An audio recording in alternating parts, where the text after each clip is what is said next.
మిస్సాలు మెలేశారు, జబ్బలు చరిచారు, తొడలు కొట్టారు, మన ఆడపడుచుల్ని అవమానించారు,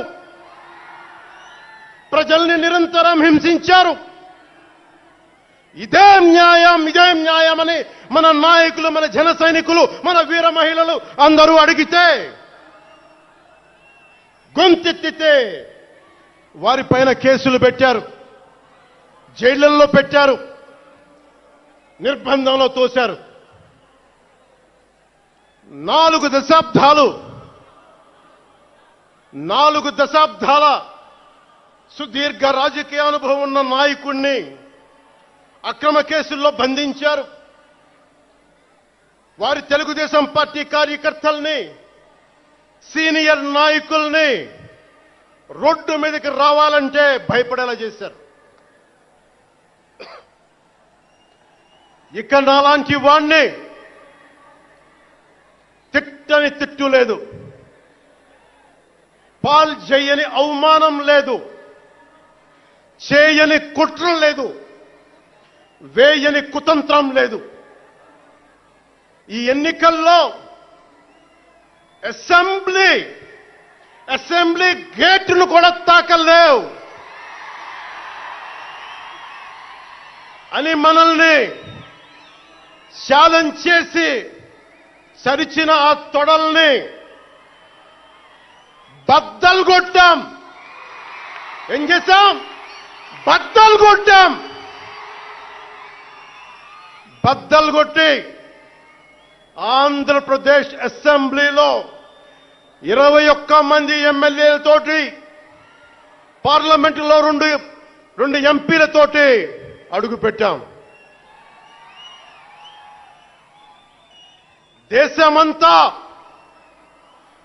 దేశమంతా తల తిప్పి తిరిగి చూసేలా 100% స్ట్రైక్ రేట్తో ఘన విజయం సాధించాం. ఎన్డీఏ కూటమి ప్రభుత్వాన్ని నిలబెట్టాం. ఈ రోజు జయకేతనం ఎగరేస్తున్నాం. జై జనసేన, జై జనసేన, జై జై జనసేన, జై.